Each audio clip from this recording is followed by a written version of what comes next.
En el repaso a la historia de España que estamos haciendo desde esta serie de vídeos, que como ya sabéis os dejo aquí arriba, seguimos avanzando por el siglo XIX hasta concluirlo con el periodo que vamos a estudiar ahora.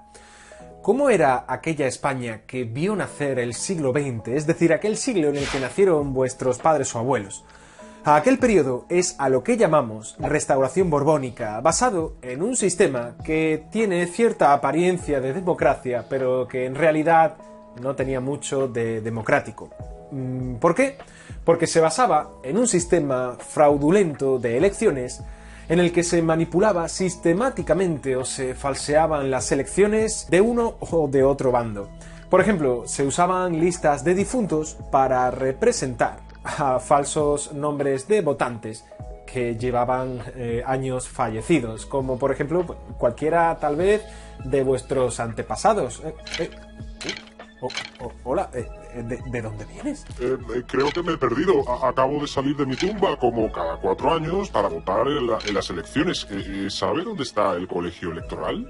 Pues no sé, el colegio, ve por allí, sí, por allí, todo recto. Sí que va a ser verdad aquello de que votaban los difuntos en la Restauración. Hola, soy el profesor José Antonio Lucero y en este vídeo vamos a estudiar el régimen de la Restauración con la monarquía de Alfonso XII. Como ya vimos en vídeos anteriores, en 1874, tras la Primera República Española, el general Martínez Campos dio un pronunciamiento en nombre del rey Alfonso XII.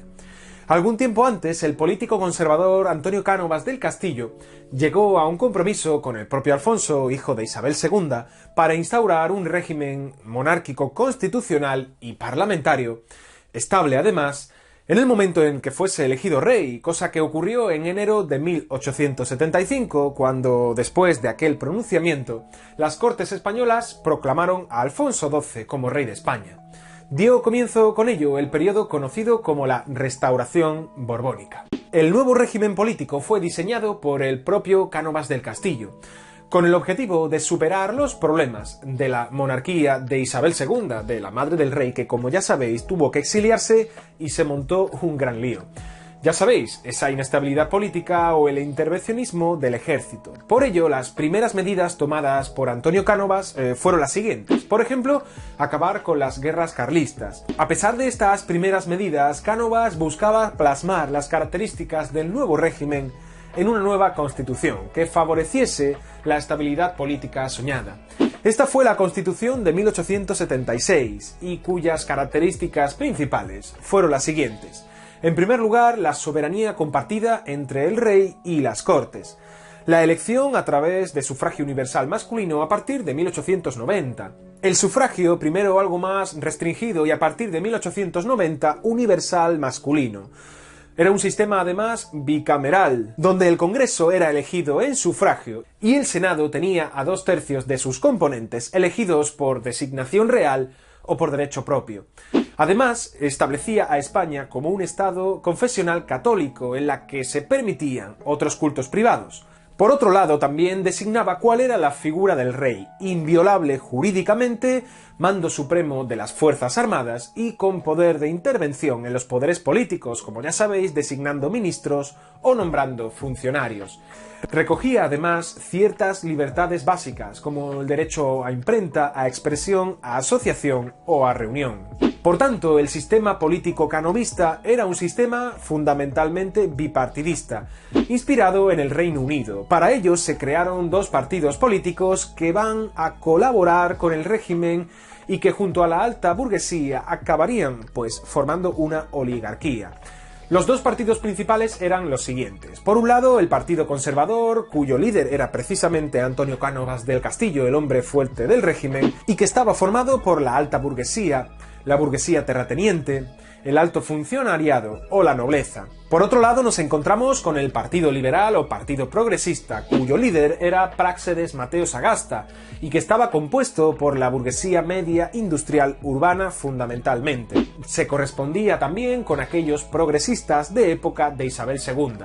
Esta oligarquía y este sistema además favoreció una corrupción sistemática del sistema. Una corrupción electoral a través de la cual se cocinaban las elecciones ya que se sabía o se buscaba al ganador antes de celebrarlas. De la misma forma, una práctica muy habitual de este régimen era conocida como el caciquismo, es decir, los terratenientes y burgueses dueños de tierras obligaban a su campesinado y a los trabajadores de sus zonas urbanas o rurales a votar al partido decretado por las elecciones de aquel momento. Otra práctica de fraude electoral era la conocida como el pucherazo, donde se eliminaban, por ejemplo, votos de una urna o se añadían votos, por ejemplo, de fallecidos, como ya habéis conocido anteriormente. Este sistemático fraude electoral nos imposibilita para hablar del sistema de la Restauración como un sistema democrático, ya que no se cumplían las condiciones para hablar de democracia.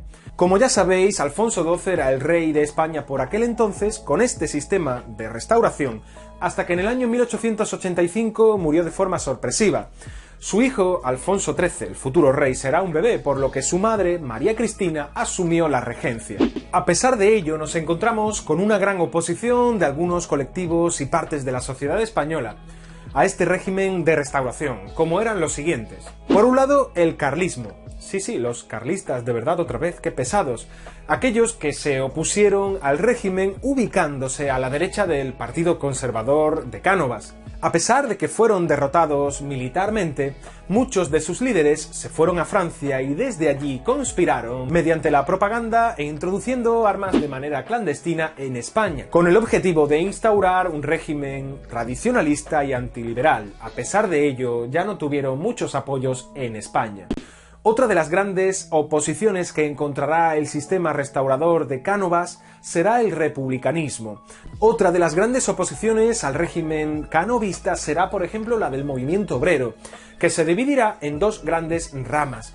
Por un lado nos encontramos con el socialismo, cuyas primeras acciones serán en el año 1874 a través de asociaciones de trabajadores, como por ejemplo la Asociación de Arte de Imprimir, en la que un tipógrafo llamado Pablo Iglesias, no el Pablo Iglesias actual lógicamente, es nombrado presidente de la asociación y ve la necesidad de crear un partido político bajo las ideas marxistas, fundando por ello el PSOE en 1879. Otra de las grandes oposiciones que encontró el régimen de la Restauración fue los nacionalismos y regionalismos. La Restauración fue, como ya sabéis, un sistema que creó una élite militar y política cuyo objetivo, o uno de los principales, fue la búsqueda de la unidad de España, olvidando, por tanto, las características de la periferia peninsular o de algunas ideas como el federalismo que nos encontramos en la Primera República Española.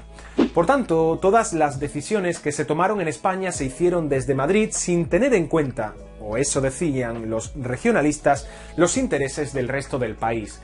Esto afectó sobre todo a los burgueses y propietarios que buscaban obtener un mayor poder en aquellas regiones, como por ejemplo Cataluña o País Vasco. En 1898 se decidió a declarar la guerra a España en favor de sus colonias. El pretexto fue el hundimiento tras una explosión de uno de sus buques de guerra, el Maine, anclado en el puerto de La Habana, es decir, de Cuba. Finalmente, los Estados Unidos intervienen en Cuba y en Filipinas, desarrollando una guerra rápida que terminó con la derrota de España en ambas colonias. En diciembre de 1898 se firmó la Paz de París, que significó el abandono por parte de España no solo de Cuba y Filipinas, sino también de Puerto Rico, las últimas colonias que quedaban bajo el control de España y que a partir de entonces quedarían bajo influencia norteamericana. La derrota de 1898 sumió a la sociedad y a la clase política española en un estado de desencanto y frustración. Para quienes la vivieron, significó la destrucción del mito del Imperio Español en un momento en el que las potencias europeas estaban construyendo